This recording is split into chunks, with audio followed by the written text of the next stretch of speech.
뉴스파이팅 배승입니다. 3부 시작합니다. 지금 청취율 조사가 진행 중에 있습니다. 28일까지인데요. 02-2000번대로 전화가 걸려오면 거절하지 마시고 받으셔서 뉴스파이팅 배승입니다. 잘 듣고 있다고 말씀해 주시면 큰 힘이 될 것 같습니다.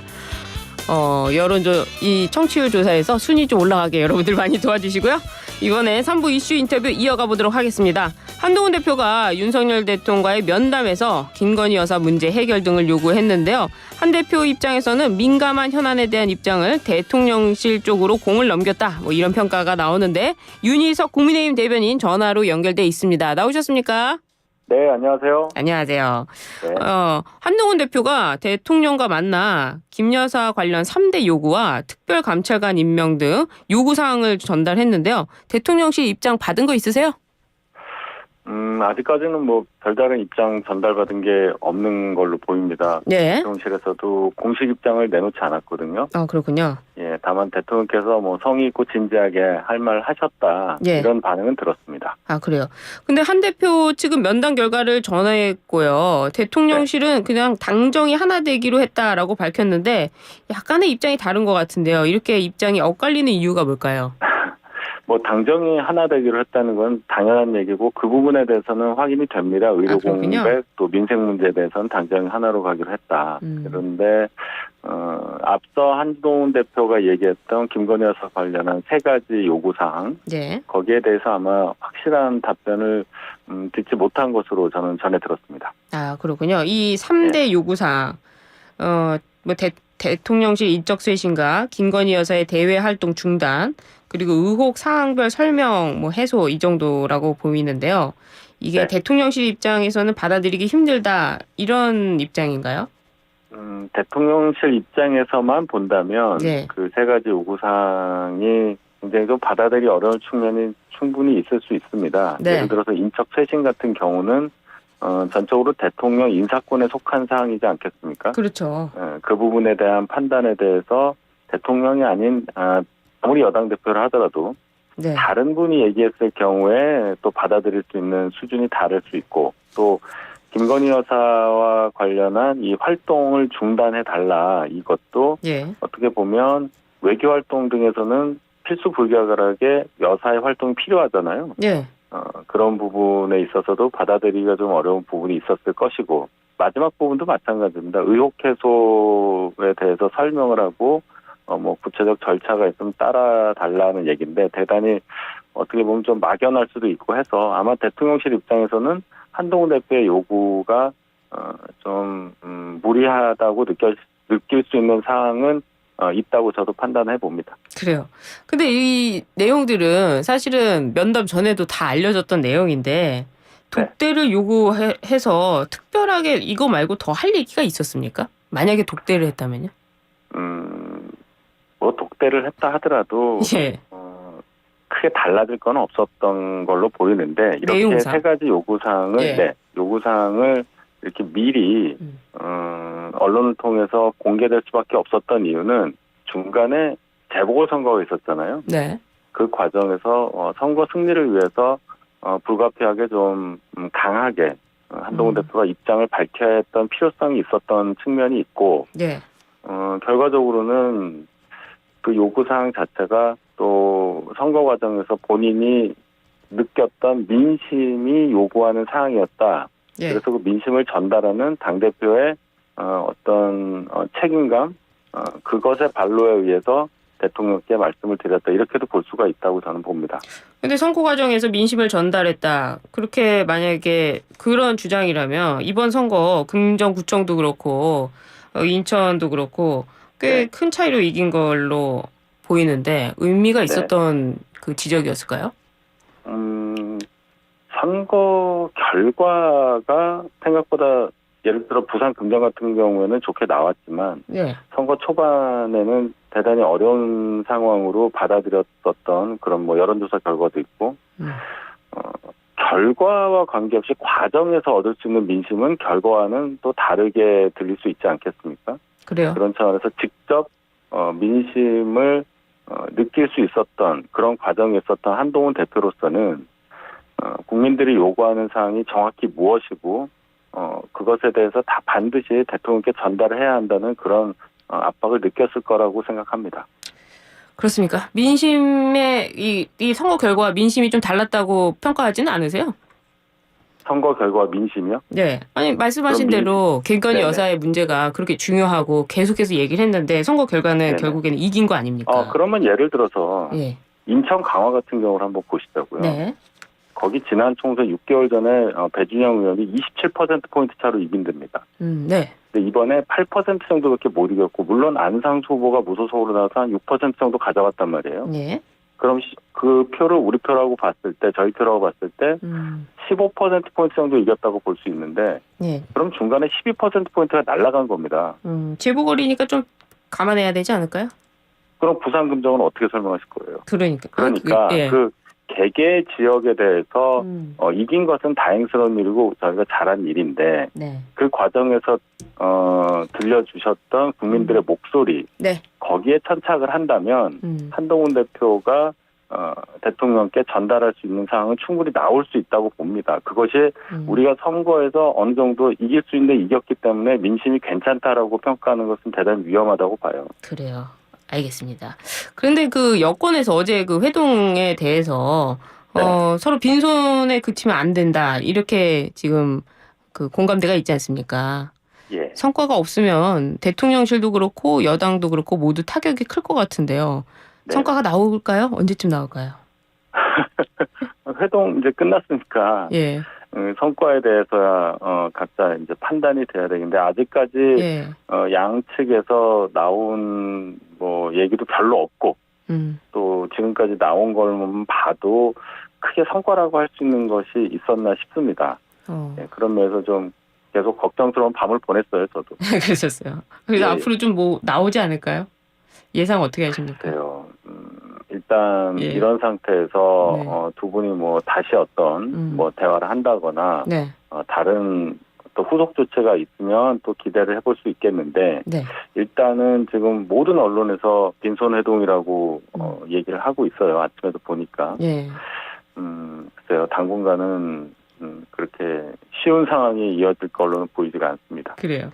그 또 이재명 대표가 한동훈 대표의 면담 전에 응원을 하면서 또 이 만남을 갖기로 하지 않았습니까? 대표회담. 이번 회담이 성사된 배경 어떻게 봐야 될까요? 일단 9월 1일에 두 분이 첫 회담을 했을 때 네. 수시로 만나자 뭐 그런 합의를 했다고 해요. 예. 그게 그냥 인사치레로 하는 말인 줄 알았는데 두 분 사이에는 정말로 볼 생각이 많이 있었나 봅니다. 근데 또 공교롭게도 이재명 대표가 어제 아침에 그걸 제안을 했단 말이에요. 예. 제가 볼 때는 이재명 대표가 전략적으로 어제 아침에 제안을 했다고 보는데 그 제안에 대해서 답을 늦춘다거나 한동훈 대표가 예. 또 뭐 예를 들어서 거부 의사를 밝힌다면 이제 모양새가 또 이상해지는 상황으로 시간적으로 몰린 측면이 있습니다. 제가 볼 때는. 그래서 흔쾌히 화답하는 모습을 보여준 걸로 생각을 하고 그것이 당연히 공교롭게도 대통령과의 면담 직전에 그 화답이 나올 수밖에 없는 상황이 된 거죠. 그래서 여러 해석이 나오는 걸로 이해합니다. 그 특별한 한동훈 대표 입장에서는 뭐 특별한 이유는 없었다 그런 말씀이시네요. 한동훈 대표가 굳이 대통령과의 면담에 앞서서 이재명 대표와 회담하겠다고 일부러 밝힐 이유는 없지 않습니까? 이것은 전적으로 이재명 대표의 제안 시점이 어제 아침이었다는 것, 그거 외에는 이유를 찾을 수 없다고 생각합니다. 그렇군요. 지금 이 명태균 씨에 대한 이야기가 정치권을 도배하고 있는데요. 네. 살라미 폭로가 이어지고 있습니다. 당에서도 굉장히 강력한 입장을 내놨는데요. 어떤 대책이 있습니까?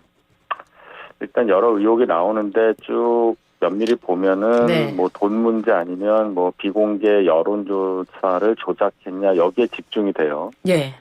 돈 문제는 김영선 전 의원 등 그들 내부의 문제도 좀 보이고요. 여론조사 조작 문제도 실체적인 어떤 효과 측면에서 보면은 그렇게 크게 문제될 부분은 없어 보입니다. 저희에게 가장 중요한 거는 또 무거워 보이는 것은 재보궐선거 과정에서 공천 개입이 있었느냐 없었느냐 하는 그 의혹 이것을 확실하게 소명하는 것이 가장 중요하고 여기에 대해서 당은 수사권은 없지만 현재 당무감사를 진행 중에 있습니다. 당무감사하면 좀 뭐가 나올까요?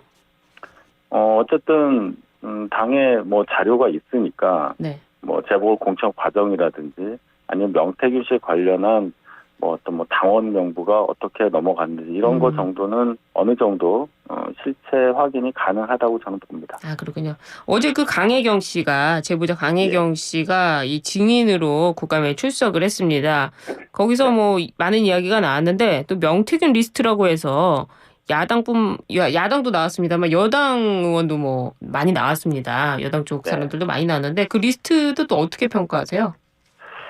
그러니까 명태균 씨와 어느 정도 접촉을 해서 뭐 여론조사를 맡기거나 했다는 건데 네. 그것 자체만 가지고 크게 문제가 된다고 보지는 않습니다. 명태균 씨는 그러니까 뭐 정부 허가를 받아서 접촉해야 하는 뭐 북한 사람이라든지 그런 건 아니잖아요. 예.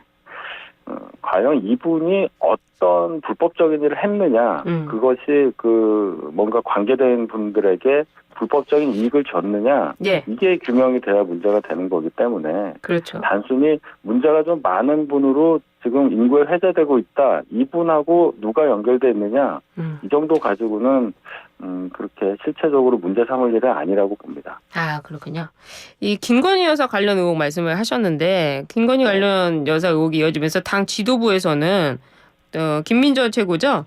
삼김 여사 특검 제안하자. 그래서 예. 뭐 김건희 여사뿐만 아니라 김정숙 여사 그리고 김혜경 여사 다 같이 특검하자 이런 주장 나왔습니다. 어떻게 보셨어요? 어제 최고위에서 말씀을 하셨는데요. 네. 충분히 고려할 수 있는 부분이긴 하지만 지금 당장 이 세 분에 대한 특검을 역제안하는 상황이 과연 적절하냐에 대해서는 더 생각을 해봐야 될 것 같습니다. 지금은 아무래도 국민적으로는 김건희 여사에 대해서 의혹이 집중되어 있는 상황이기 때문에 어느 정도 김건희 여사에 대한 이 저조한 여론 흐름을 반전을 좀 시킨 다음에 그것을 역제안하는 게 충분히 낫겠다. 뭐 그런 생각을 해봅니다. 개인적으로. 아, 그렇군요. 그 김건희 여사 특검법 재표결 때 국민의힘에서 4표의 이탈표가 나오지 않았습니까? 예. 다음번에는 4표보다 더 많이 나올 수 있다고 예상하세요? 그것은 좀 표면적으로는 그렇게 보시는 분들이 많아요. 그런데 저는 이번에 세 번째 발의된 민주당의 특검 법안에 너무 독소 조항 같은 것이 포함되어 있기 때문에 더 어려울 수도 있다고 봅니다. 뭐냐 하면 명태균 씨 관련한 공천계의 의혹도 수사 범위에 넣었단 말이에요.